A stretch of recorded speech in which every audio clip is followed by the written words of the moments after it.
मानव विकास से आप क्या समझते हैं, इसको हम लोग को देखना है।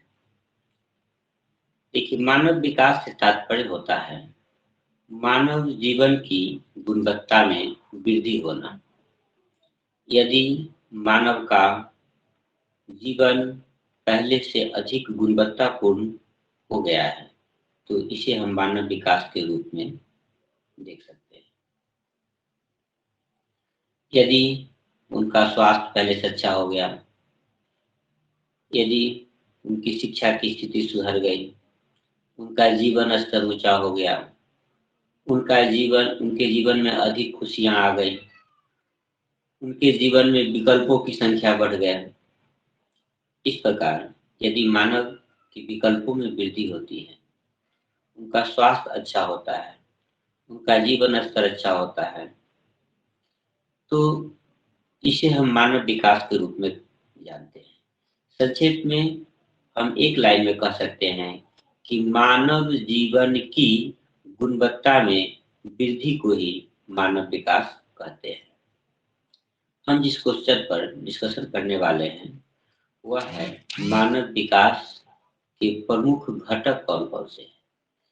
देखिए, घटक को मानव विकास का स्तंभ भी कहा जाता है, यानी मानव विकास के स्तंभ कौन कौन से हैं। तो मानव विकास के 4 स्तंभ बताए गए हैं। स्तंभ का मतलब होता है खंभा।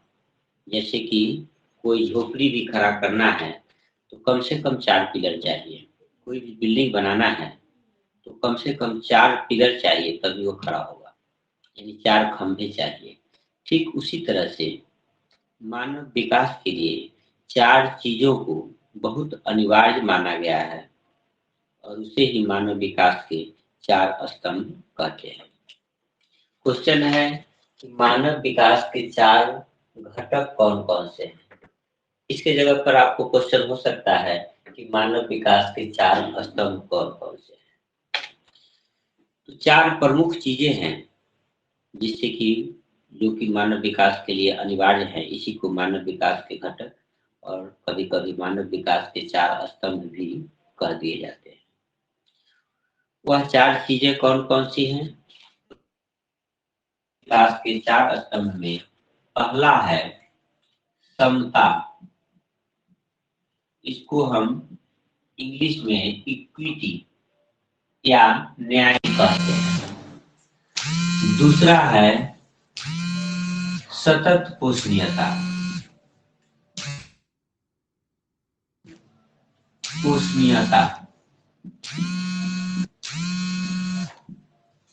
समता, सतत पोषणीयता। तीसरा है उत्पादकता। समता, सतत पोषणीयता। तीसरा है उत्पादकता और चौथा है सशक्तिकरण।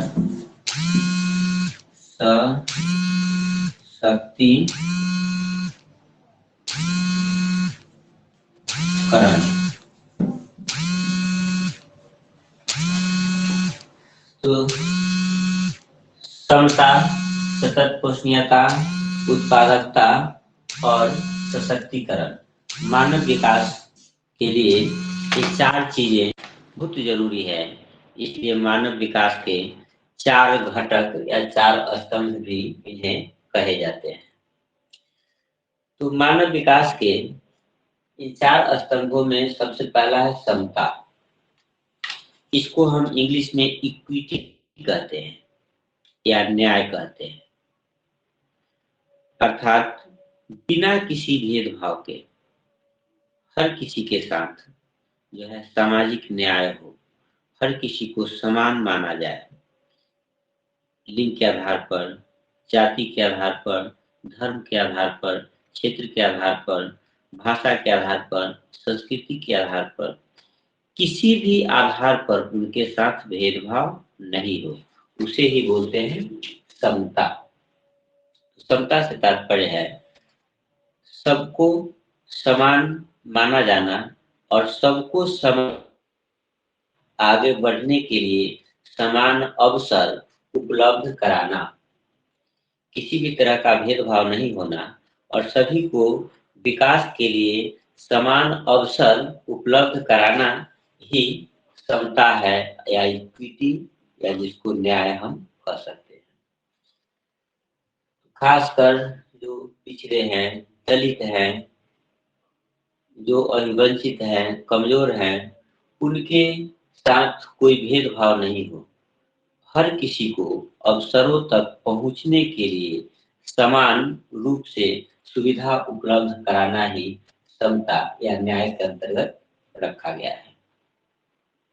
तो समता का मतलब समझ गए कि बिना किसी भेदभाव के हर किसी को अवसरों का लाभ उठाने की जो है व्यवस्था को ही समता के रूप में आप देख सकते हैं।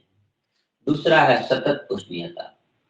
सतत पोषणीयता से तात्पर्य है विकास के उस मार्ग से जो निरंतर चलता रहे।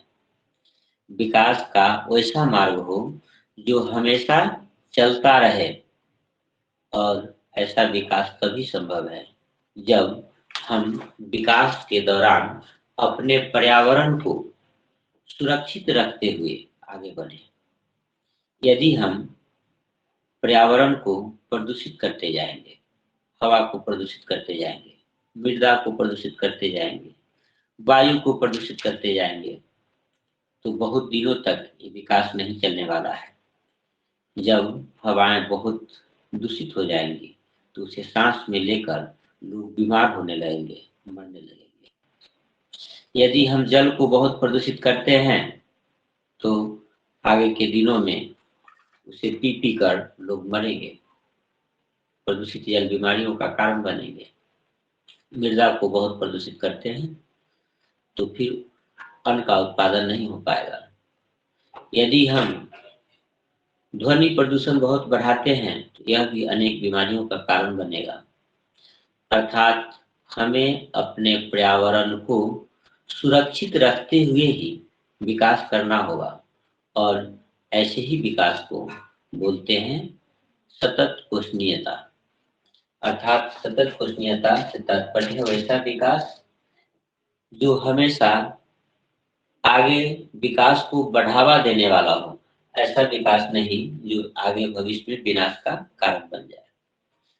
तो सतत पोषणीयता का मतलब समझ गए, वैसा विकास जो निरंतर चलता रहे उसी को हम सतत पोषणीय विकास कहते हैं। तो विकास में सतत पोषणीयता होना चाहिए, मानव विकास के लिए यह भी बहुत जरूरी है। तीसरा है उत्पादकता। उत्पादकता से तात्पर्य है उत्पादन क्षमता से।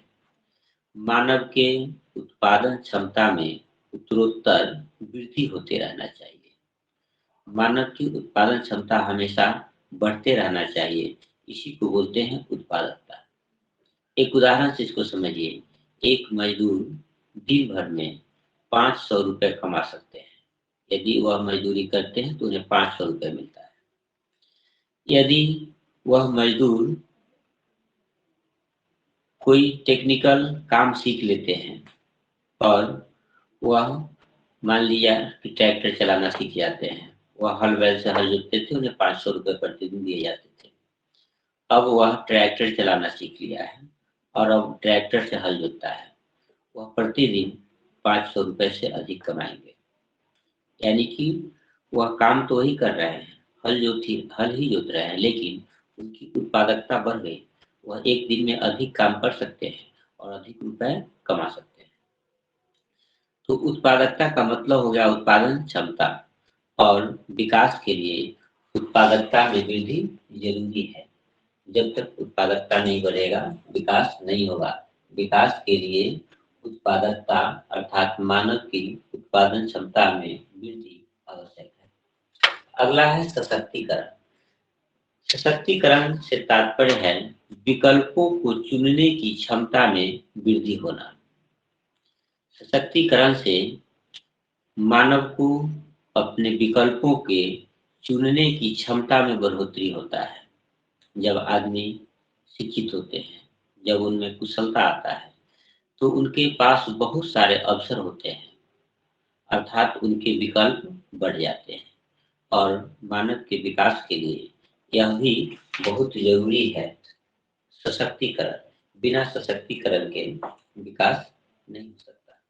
इस तरह से मानव विकास के 4 घटक हो गए। मानव विकास के 4 घटक कौन कौन से हो गए?